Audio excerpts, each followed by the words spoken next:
ಖಾಲಿ ಇರೋದು ಅದೊಂದೇ ಸ್ಥಾನ. ಮೂವರ ಮಧ್ಯೆ ಪೈಪೋಟಿ ನಡೀತಾ ಇದೆ. ಒಂದು ಸ್ಥಾನಕ್ಕೆ ಮೂವರು ಮಹಿಳೆಯರ ಮಧ್ಯೆ ಬಿಗ್ ಫೈಟ್ ಅಂತೂ ನಡೀತಾ ಇದೆ. ಸಿಎಂ ಡಿಕೆ ಶಿವಕುಮಾರ್ ಮತ್ತು ಮಾಜಿ ಸಿಎಂ ಸಿದ್ದರಾಮಯ್ಯ ಬಳಿ ಲಾಭಿ ಪಾಲಿಟಿಕ್ಸ್ ನಡೀತಾ ಇದೆ. ಈಗ ಮೂವರಲ್ಲಿ ಯಾರಿಗೆ ಸಿಗುತ್ತೆ ಹಾಗಾದ್ರೆ ಅದೊಂದು ಸ್ಥಾನ? ಒಂದೇ ಒಂದು ಸ್ಥಾನ ಖಾಲಿ ಇಟ್ಕೊಂಡಿರೋದು ಡಿಕೆ ಶಿವಕುಮಾರ್ ಅವರು.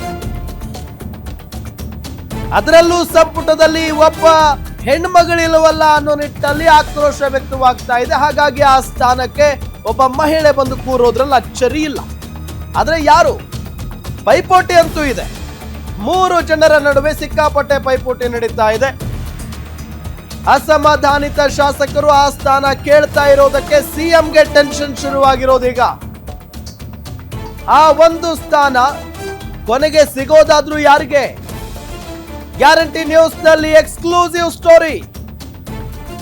ನೆನಪಿರ್ಲಿ, ಹಲವು ಜಿಲ್ಲೆಗಳಲ್ಲಿ ಸಾಕಷ್ಟು ಜನ ಕಾಂಗ್ರೆಸ್ ಶಾಸಕರುಗಳಿದ್ರು ಕೂಡ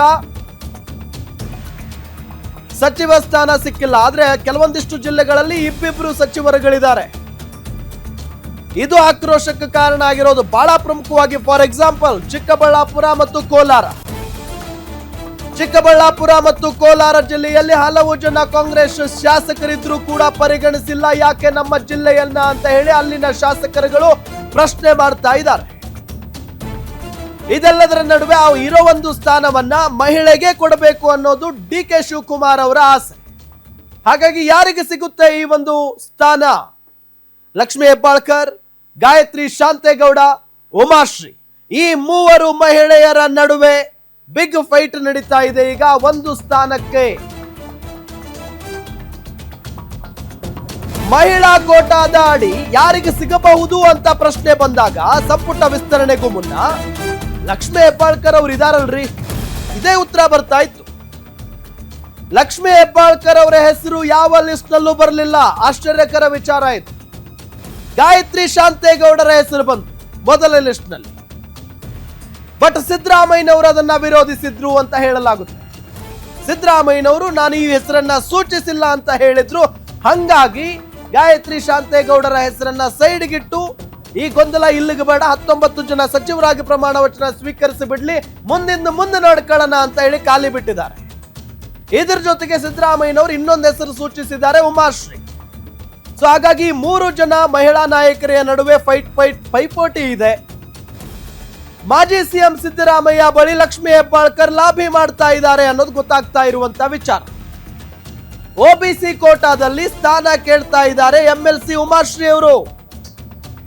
ಇನ್ನು ಕುರುಬರ ಕೋಟಾದಲ್ಲಿ ಗಾಯತ್ರಿ ಶಾಂತೇಗೌಡ ಬೇಡಿಕೆಯನ್ನ ಇಡ್ತಾ ಇದ್ದಾರೆ. ಆದ್ರೆ ಗಾಯತ್ರಿಗೆ ಕೊಡೋದಕ್ಕೆ ಈಗಾಗಲೇ ಸಿದ್ದರಾಮಯ್ಯನವರು ಆಕ್ಷೇಪವನ್ನ ಎತ್ತಿದ್ದಾರೆ. ನಾನೀಗಾಗಲೇ ಹೇಳಿದ ಹಾಗೆ ಮೊದಲ ಲಿಸ್ಟ್ ನಲ್ಲಿ ಯಾವಾಗ ಗಾಯತ್ರಿ ಶಾಂತೇಗೌಡ ಅವರ ಹೆಸರು ಬಂತು, ನಾನು ಈ ಹೆಸರನ್ನ ಸೂಚಿಸಿಲ್ಲ, ಯಾರನ್ನ ಕೇಳಿ ನೀವು ಗಾಯತ್ರಿ ಶಾಂತೇಗೌಡರ ಹೆಸರನ್ನ ಹಾಕಿದ್ದೀರಿ ಅನ್ನೋ ನಿಟ್ಟಿನಲ್ಲಿ ಹೈಕಮಾಂಡ್ ಮೇಲೆನೆ ಸಿದ್ದರಾಮಯ್ಯನವರು ಗರಂ ಆಗಿದ್ರು ಅನ್ನೋ ಮಾತಿದೆ. ಸೊ ಹಾಗಾಗಿ ಗಾಯತ್ರಿ ಶಾಂತೇಗೌಡರು ಈ ಲಿಸ್ಟ್ ನಲ್ಲಿ ಇರಲ್ಲ ಅಂತಾನೂ ಕೂಡ ಹೇಳಲಾಗುತ್ತೆ. ಗೊತ್ತಿಲ್ಲ, ಏನು ಬೇಕಾದ್ರೂ ಆಗಬಹುದು. ಅದಾದ ನಂತರ ಉಮಾಶ್ರೀಗೆ ಸಚಿವ ಸ್ಥಾನ ಕೊಟ್ರೆ, ಉಮಾಶ್ರೀ ಅವರಿಗೆ ಸಚಿವ ಸ್ಥಾನ ಕೊಟ್ರೆ ಡೆಪ್ಯೂಟಿ ಚೇರ್ಮನ್ ಸೀಟ್ ಗಾಯತ್ರಿಗೆ ಹೋಗುವಂತ ಸಾಧ್ಯತೆ ಇದೆ. ಆದ್ರೆ ಬ್ಯಾಡಗಿ ಶಾಸಕ ಶಿವಣ್ಣನವರ ಪರ ಸಿದ್ದರಾಮಯ್ಯನವರು ಬ್ಯಾಟಿಂಗ್ ಮಾಡ್ತಾ ಇದ್ದಾರೆ. ಇದೇ ವಿಚಾರಕ್ಕೆ ಸಂಬಂಧಪಟ್ಟಂತೆ ಡೀಟೇಲ್ಸ್ ಕೊಡ್ತಾರೆ ನಮ್ಮ ಪೊಲಿಟಿಕಲ್ ರಿಪೋರ್ಟರ್ ಕವನ ಶಿವಣ್ಣ. ನೇರ ಸಂಪರ್ಕದಲ್ಲಿ ಜಾಯ್ನ್ ಆಗ್ತಾ ಇದ್ದಾರೆ. ಕವನ ಶಿವಣ್ಣ, ಒಂದು ಬಹಳ ಪ್ರಮುಖವಾಗಿ ಒಂದು ಸ್ಥಾನಕ್ಕೆ ಮೂರು ಜನ ನಾಯಕಿಯರ ನಡುವೆ ಪೈಪೋಟಿ ನಡೀತಾ ಇರೋದು. ಯಾರಿಗೆ ಒಲಿಯಬಹುದು ಲಕ್? ಆರಾಮ್, ಸಚಿವ ಸಂಪುಟ ವಿಸ್ತರಣೆಯಾದಾಗ ಮಹಿಳೆಯರಿಗೆ ಒಂದು ಸ್ಥಾನ ಕೊಡಬೇಕು ಅನ್ನುವಂತಹ ಆಗ್ರಹ ಪ್ರತಿ ಬಾರಿಯೂ ಸಹ ಇರುವಂಥದ್ದು.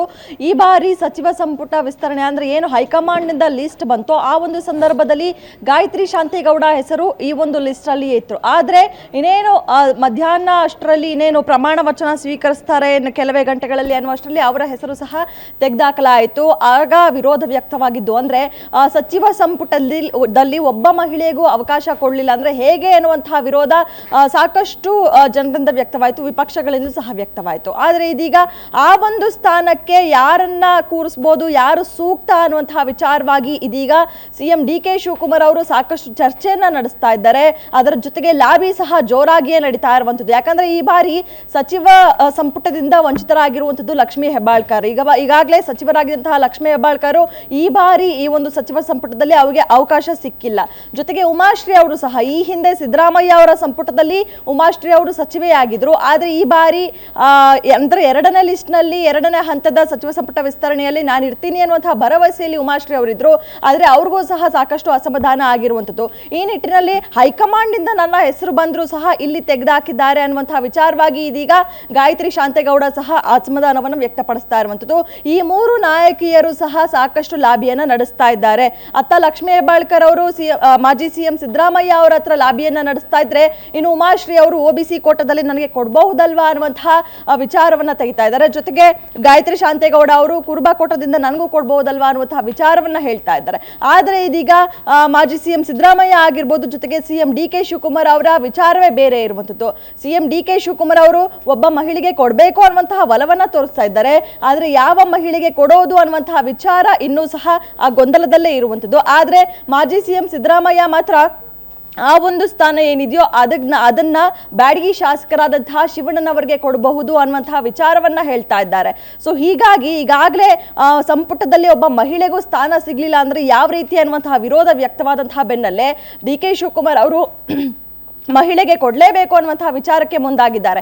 ಈ ನಿಟ್ಟಿನಲ್ಲಿ ಇದೀಗ ಹಾಗೂ ಶಿವಣ್ಣನವ್ರಿಗೆ ಕೊಡಲೇಬಹುದು ಅನ್ನುವಂಥದ್ದಾದ್ರೆ ಮುನಿಯಪ್ಪ ಅವರನ್ನ ರಾಜೀನಾಮೆ ತೆಗೆದುಕೊಂಡು ಅವರ ಮಗಳು ಅಂದ್ರೆ ಏನು ಅವರ ಪುತ್ರಿ ರೂಪಕಲಾ ಶಶಿಧರ್ ಇದ್ದಾರೋ ಅವ್ರಿಗೆ ಕೊಟ್ಟು ನಂತರ ಶಿವಣ್ಣನವ್ರಿಗೆ ಕೊಡ್ಬೋದು ಅನ್ನುವಂತಹ ಚರ್ಚೆಗಳು ಸಹ ಇದೀಗ ಮುನ್ನೆಲೆಗೆ ಬರ್ತಾ ಇರುವಂಥದ್ದು. ಹಾಗಂತ ನೋಡೋದಾದ್ರೆ ಈಗಾಗಲೇ ಮೊದಲನೇ ಲಿಸ್ಟ್ ಏನಿತ್ತು ಆ ಒಂದು ಸಂದರ್ಭದಲ್ಲಿ ರೂಪಕಲಾ ಶಶಿಧರ್ ಅವ್ರಿಗೆ ಸಿಗುತ್ತೆ ಅನ್ನುವಂತಹ ವಿಚಾರ ಮೊದಲಿನಲ್ಲೂ ಸಹ ಇತ್ತು. ಆದ್ರೆ ಮುನಿಯಪ್ಪ ವರ್ಸಸ್ ಅವರ ಪುತ್ರಿ ಅನ್ನುವಂಥದ್ದು ರಾಜಕೀಯ ಗುದ್ದಾಟ ಏನಿತ್ತು, ಕೊನೆಗೂ ಸಹ ಹಿರಿಯ ಶಾಸಕರು ಅನ್ನುವಂತಹ ನಿಟ್ಟಿನಲ್ಲಿ ಮುನಿಯಪ್ಪ ಅವರಿಗೆ ಹೈಕಮಾಂಡ್ ಮಣೆ ಹಾಕಿತ್ತು. ಈ ನಿಟ್ಟಿನಲ್ಲಿ ಇದೀಗ ಮುನಿಯಪ್ಪ ಅವರನ್ನ ಮನವೊಲಿಸಿ ಏನಾದ್ರೂ ರಾಜೀನಾಮೆ ಪಡೆದು ಅವರ ಮಗಳಿಗೆ ಈ ಒಂದು ಸಚಿವ ಸ್ಥಾನ ಕೊಟ್ಟು ನಂತರ ಶಿವಣ್ಣನವರಿಗೆ ಈ ಒಂದು ಸಚಿವ ಸ್ಥಾನವನ್ನ ಕೊಡ್ತಾರಾ ಅನ್ನುವಂತಹ ಚರ್ಚೆ ಇದೀಗ ರಾಜಕೀಯ ವಲಯದಲ್ಲಿ ಜೊತೆಗೆ ಕಾಂಗ್ರೆಸ್ ಪಾಳ್ಯದಲ್ಲಿ ಬರ್ತಾ ಇರುವಂತದ್ದು. ರಾಮ್, ಓಕೆ, ಥ್ಯಾಂಕ್ ಯು ತಮ್ಮೆಲ್ಲ ಮಾಹಿತಿಗಾಗಿ.